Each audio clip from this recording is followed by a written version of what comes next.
ನ್ಯಾಯ ತೀರಿಸುವನು ಸರ್ವೇಶ್ವರ ಮನುಜರಿಗೆಲ್ಲ. ಅಗ್ನಿಯಿಂದ ತನ್ನ ಖಡ್ಗದಿಂದ ಹತರಾಗುವರು ಬಹುಜನ ಆತನಿಂದ. ಪ್ರವಾದಿ ಯೆಶಾಯನು ಬರೆದಂಥ ಗ್ರಂಥ 66ನೇ ಅಧ್ಯಾಯ 16ನೇ ವಾಕ್ಯ, ದೇವರ ಪರಿಶುದ್ಧ ವಾಕ್ಯ. ಪ್ರಾರ್ಥಿಸೋಣ. ಪ್ರಿಯ ಕರ್ತನೇ, ಈ ದಿನ ನಿನ್ನ ಶ್ರೀನಾಮವನ್ನು ಸಾರಿ ಪ್ರಕಟಿಸುವ ಮತ್ತು ನಿನ್ನ ಶ್ರೀನಾಮದಲ್ಲಿ ಪ್ರಾರ್ಥಿಸುವ ಎಲ್ಲ ನನ್ನ ಸಹೋದರ ಸಹೋದರಿಯರಿಗಾಗಿ, ಆ ನಿನ್ನ ಮಕ್ಕಳಿಗಾಗಿ ಪ್ರಾರ್ಥಿಸುತ್ತಿದ್ದೇನೆ. ಸರ್ವೇಶ್ವರ, ನಿನ್ನ ವಾಕ್ಯವನ್ನು ಪ್ರಕಟಿಸಿ ಪ್ರಾರ್ಥಿಸುವಾಗ ಆ ನಿನ್ನ ಮಕ್ಕಳ ಮೇಲೆ ನಡೆಯುತ್ತಿರುವಂತಹ ಅಲ್ಲೇ ಅಪಮಾನ ನಿಂದನೆಗಳಿಗಾಗಿ ಪ್ರಾರ್ಥಿಸುತ್ತಿದ್ದೇನೆ.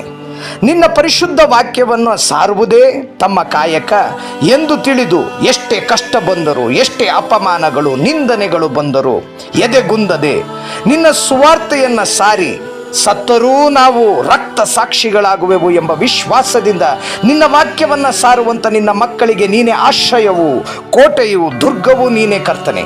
ಪ್ರಿಯ ಕರ್ತನೆ, ಆ ನಿನ್ನ ಮಕ್ಕಳಿಗಾದಂತಹ ಅಲ್ಲೇ ಅಪಮಾನ ನಿಂದನೆಗಳಿಗಾಗಿ ನ್ಯಾಯ ಒದಗಿಸುವ ದೇವನು ನೀನೇ.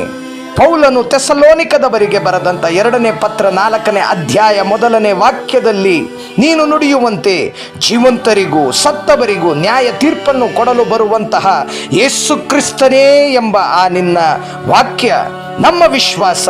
ಹಲ್ಲೆಗೆ, ನಿಂದನೆಗೆ, ಅಪಮಾನಕ್ಕೆ ಒಳಗಾದಂತಹ ನನ್ನ ಪ್ರೀತಿಯ ಎಲ್ಲ ಸಹೋದರ ಸಹೋದರಿಯರಿಗೆ ನ್ಯಾಯ ಒದಗಿಸಿಕೊಟ್ಟು ನಮ್ಮ ವಿಶ್ವಾಸವನ್ನು ಮತ್ತಷ್ಟು ಹೆಚ್ಚಳಪಡಿಸು ಎಂಬುದಾಗಿ ಯೇಸು ಸ್ವಾಮಿ ಪರಿಶುದ್ಧ ನಾಮದಲ್ಲಿ ಪ್ರಾರ್ಥಿಸಿದ್ದೇನೆ. ಆಮೆನ್.